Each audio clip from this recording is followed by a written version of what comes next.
Bila kita mendengar wasir, hemoroid, ambeien itu artinya sama ya.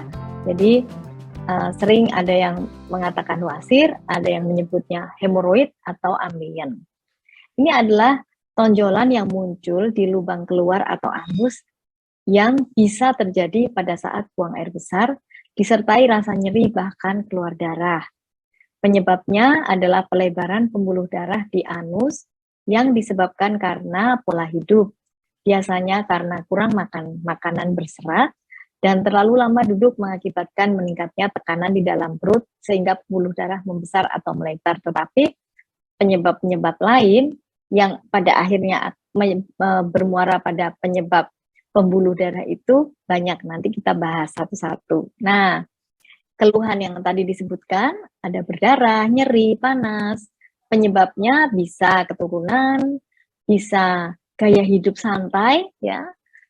Kemarin ya, pandemi kemarin kita karena saking stresnya jadi mau ngapain, mau apa, keluar rumah tidak bisa. Nah, sedentary lifestyle ini juga ternyata menjadi salah satu penyebab. Kemudian pola makan tidak sehat, ini jelas ya. Sembelit, kemudian seks yang tidak biasanya, kemudian angkat beban, kegemukan, dan hamil. Pada kesempatan ini saya akan membahas pola makan. Sembelit yang kita bahas adalah ibu yang sudah melahirkan, bukan saat hamil lagi. Nah, ada 4 stadium, yaitu seperti ini ya, per stadiumnya gambarnya. Buang air besar berdarah biasanya saat selesai. Buang air besar berdarah dan ada tonjolan keluar yang hilang saat selesai buang air besar, otomatis hilang atau hilang sendiri. Tonjolan membesar dan sulit masuk sendiri, dan ada keluhan nyeri. Kemudian yang terakhir yaitu stadium terakhir yaitu tonjolan besar dan tidak masuk kembali, keluhannya nyeri dan perlu tindakan operasi untuk mengobati. Kemudian kalau kita tadi sudah membahas wasir, sembelit. Apa sih sembelit itu? Atau konstipasi adalah kondisi sulit buang air besar, tidak bisa buang air besar sama sekali atau tidak sampai tuntas. Nah, dikatakan sembelit kalau buang air besar kurang dari 3 kali dalam seminggu, bukan harus setiap hari ya. Tetapi orang yang mengonsumsi cukup sayur dan cukup minum biasanya hampir setiap hari buang air besar. Kemudian gimana kita membedakan kalau konstipasi atau tidak? Ternyata dari bentuk feses kita juga bisa mengetahui penyebabnya. Dari Bristol Stool Chart itu kita bisa melihat di sini ada beberapa gambar, yaitu keras, mirip kacang, dan sulit dikeluarkan. Kemudian tipe 2, seperti sosis tetapi masih menggumpal. Tipe 3, berbentuk sosis, permukaannya retak. Yang tipe 4, mirip sosis atau ular, empuk dan halus. Tipe 5, seperti gumpalan namun mudah dikeluarkan. Tipe 6, permukaan halus, mudah cair, sangat mudah dikeluarkan. Yang tipe 7 sama sekali tak berbentuk. Nah, tipe yang bagus adalah 4. Boleh agak ke-3, boleh agak ke-5. Jadi, buang air besar yang sehat kalau bentuknya seperti ini. Nah, apa sih sebetulnya penyebab sembelit setelah melahirkan? Faktor penyebabnya ada di jurnal yang dipublikasi oleh British Journal of Midwifery pada Mei 2013, yaitu aktivitas fisik yang rendah, santai, tidak olahraga. Kemudian penyerapan air yang tinggi pada kehamilan, ya. Penyerapan air yang tinggi pada kehamilan itu menyebabkan konstipasi. Oleh sebab itu orang hamil dianjurkan untuk minum air yang cukup. Kemudian tekanan yang disebabkan oleh pembesaran uterus. Suplementasi besi juga menyebabkan konstipasi. Nah, kemudian 20-40% meningkatnya volume darah. Tekanan pada pelvik karena kehamilannya itu juga berisiko menyebabkan konstipasi dan hemoroid, dan peningkatan intraabdominal, tekanan di perut sendiri dari konstipasi dan straining. Jadi konstipasi menyebabkan konstipasi lanjutan. Baik, kembali ke masalah ibu setelah melahirkan atau ibu menyusui. Nah, tidak bisa dilepaskan dari 1000 hari pertama kehidupan. Dari prekonsepsi, hamil, menyusui, weaning, dan anak usia 2 tahun. Kita bicara yang di sini ya yang sudah melahirkan ini.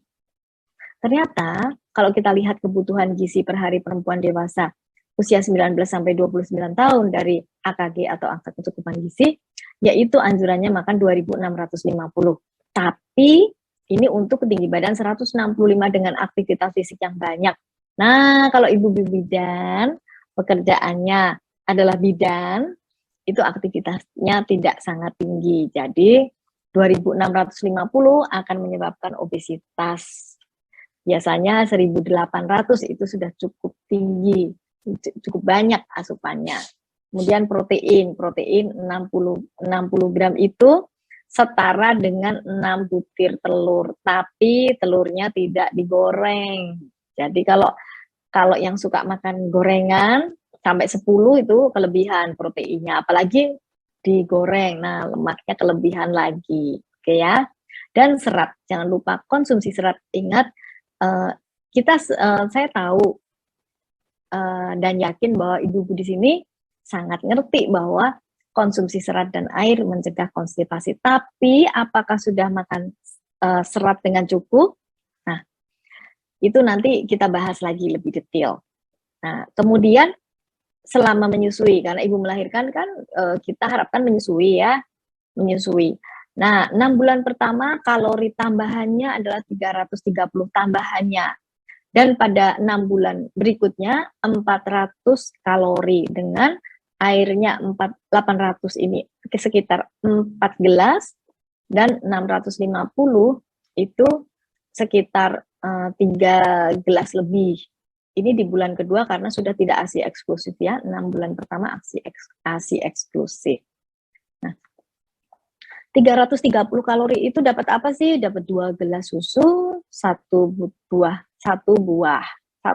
porsi buah. Atau 1 gelas susu, 1 lauk, 1 biskuit. Atau 1 gelas susu, 1 lauk, dan 1 buah. Nah, kalau 400 kalori dapatnya apa sih? Ya, dapatnya tambahannya tidak banyak sekali. Jadi jadi tolong dikoreksi kalau pasien-pasiennya nanti lagi menyusui terus makannya 2 kali lipat. Nah, kalau yang 6 bulan kedua itu seperti ini tambahannya. Tidak sangat banyak. Kemudian anjuran makan berpedoman gizi seimbang itu penting sekali ya. Karena dengan pola seperti ini, satu mencegah obesitas dan mencegah konstipasi. Karena obesitas juga menyebabkan konstipasi. Konstipasi menyebabkan wasir itu tadi ya. Jadi bagaimana makan sehat sih sebenarnya? Makan sehat adalah dengan makan teratur. Makan pagi, yang disebut makan pagi adalah sebelum jam 9. Jadi kalau anak-anak sekarang, orang muda sekarang, itu seringkali tidurnya jam 3, terus bangunnya jam 11, itu nggak sarapan pagi, karena langsung makan siang. Jadi makan pagi adalah sebelum jam 9, selingan jam 10, jam 12 sampai sekitar jam 12-an itu makan siang, jam 3 selingan, jam 6 makan siang, dan jam 9 bisa selingan lagi kalau tidurnya sekitar jam 11 malam. Mungkin masih banyak pekerjaan, masih mesti nyetrika ya karena ibu bekerja, malam aja nyetrikanya, atau melakukan pekerjaan-pekerjaan lain atau PR dari kantor nih mesti lembur gitu ya, masih boleh selingan sekali lagi. Tetapi kalau yang disebut selingan, jangan porsi besar dan jangan banyak-banyak, namanya juga selingan atau makan kecil atau cemilan.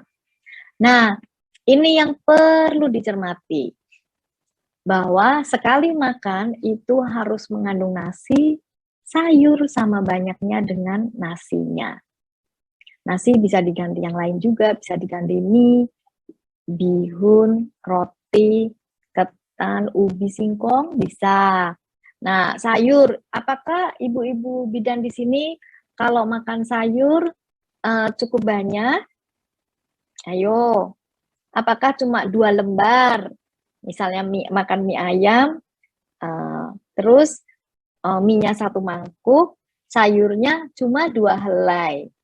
Tolong diperbaiki ya, karena kalau kita tidak melaksanakan, bagaimana kita bisa menganjurkan kepada pasien-pasien kita. Kemudian lauk. Lauk itu tidak perlu banyak-banyak. Sekitar 1-3 potong tergantung tinggi badan dan aktivitas. Nah, kalau ibu hamil proteinnya berbeda, kalau ibu menyusui proteinnya ada ekstra lagi.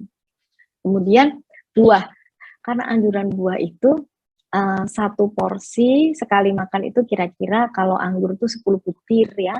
Kalau bentuknya bulat-bulat gitu, kalau bentuknya yang bulat seperti apel gitu, setengah buah udah cukup. Jadi nggak usah banyak-banyak. Jadi tidak perlu sangat bersemangat kemudian di blender, kira-kira 5 buah di blender jadi 1 gelas. Itu tidak seperti itu anjuran sehatnya ya. Ingat, sayur harus dikonsumsi sangat banyak. Sayur plus buah setengah piring sendiri. Nah, kemudian pedoman gizi seimbang yang lain adalah bentuknya seperti ini, yang perlu diperhatikan yaitu minyak. Minyak hanya 5 sendok makan untuk 1 hari. Untuk 1 hari itu 5 sendok makan itu sekitar 10 makanan yang digoreng. Bukan goreng tepung ya, karena goreng tepung jatahnya pasti lebih sedikit lagi. Kemudian ini infonya. Nasional 2018 proporsi konsumsi buah atau sayur yang kurang ternyata Indonesia 95,5%. Berarti banyak banget yang nggak makan sayur. Nah, kalau kita voting di sini, apakah ibu-ibu bidan bisa jauh lebih rendah daripada misalnya DIY atau Pabar? Nah, yang konsumsi sayurnya itu cukup lebih banyak dari nasional, ataukah kalau kita lihat Jakarta, DKI ternyata juga hampir 100% konsumsi sayurnya sedikit, berarti kurang dari 5 porsi per hari ya. Jadi sedikit sekali, karena tadi anjurannya seperti ini, sayur 3-4 porsi sehari. Jadi kalau makan sayur harus cukup. Kemudian kita bicara prebiotik dan probiotik. Apa sih probiotik? Apa sih prebiotik? Kadang-kadang bingung deh, gitu ya. Probiotik adalah mikroorganisme hidup yang memberikan manfaat kesehatan bila diberikan dalam jumlah yang memadai. Prebiotik adalah bahan makanan yang tidak dapat dicerna, yang difermentasi oleh mikroba usus, yang berfungsi sebagai substrat yang digunakan secara selektif oleh mikroorganisme inang yang memberikan manfaat kesehatan. Kalau bingung, gampangnya probiotik adalah mikroorganisme hidup, prebiotik adalah bahan makanan. Ini prebiotik kebanyakan ada di sayur. Jadi sayur itu merupakan makanan bagi mikroorganisme yang baik. Ya, jadi kalau kita nggak makan sayur, meskipun diberikan probiotik, berarti probiotiknya itu tidak bisa bertahan lama dengan baik.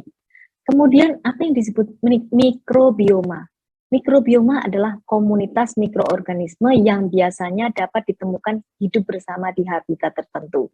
Jadi mikrobioma itu adalah komunitasnya.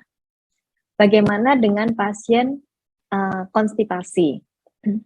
Suplementasi Lactobacillus casei strain sirota yang LCS itu, yang singkatannya adalah LCS, memperbaiki keluhan yang berhubungan dengan konstipasi. Jadi konstipasinya membaik. Perbedaan yang didapat adalah konsistensi feses sebelum dan sesudah intervensi. Jadi sebelum intervensi dinilai fesesnya, dan sesudah intervensi dengan probiotik dinilai lagi fesesnya. Yang dinilai apa sih? Ternyata probiotik LCS menyeimbangkan konsistensi tinja atau feses, yaitu yang pada awal penelitian fesesnya keras, dengan mengonsumsi probiotik fesesnya menjadi lebih lunak, dan yang fesesnya lunak dengan probiotik ini fesesnya menjadi lebih keras. Efek ini dapat dikaitkan dengan modulasi mikrobiota usus dan produksi short chain fatty acid. Jadi short chain fatty acid ini terbentuk dari apa? Dari serat yang dikonsumsi oleh yang kita konsumsi oleh mikrobiota baik atau probiotik itu dipecah-pecah menjadi SCFA, dan SCFA ini adalah makanan bagi usus. Nah, oleh sebab itu konsumsilah sayur dengan cukup, dan probiotiknya yang kita konsumsi akan menjadi baik. Kemudian penelitian lain, efek pemberian susu yang mengandung Lactobacillus casei strain sirota pada konstipasi, kita lihat bagaimana dengan pengaruhnya ke hemoroid atau wasir. Hasil penelitian pada ibu yang sudah melahirkan ya. Hasil penelitian ini menunjukkan bahwa konsumsi susu fermentasi yang mengandung Lactobacillus casei strain sirota secara terus-menerus pemberiannya dapat meringankan keluhan yang berhubungan dengan sembelit, kebiasaan buang air besar yang lebih baik, dan pemulihan lebih cepat akibat pasir pada ibu nifas. Ini penelitian tahun 2015. Nah, sebagai rangkuman, 1, basir dapat disebabkan karena sembelit, obesitas, dan pola makan tidak sehat, dan disebabkan oleh hal-hal lain. Yang kedua, konsumsi serat menurunkan risiko wasir, sembelit, dan obesitas, serta memperbaiki flora saluran cerna. Yang ketiga, konsumsi probiotik bermanfaat memperbaiki status gizi termasuk berat badan, sembelit, dan wasir, karena berat badan ini juga menyebabkan sembelit dan wasir.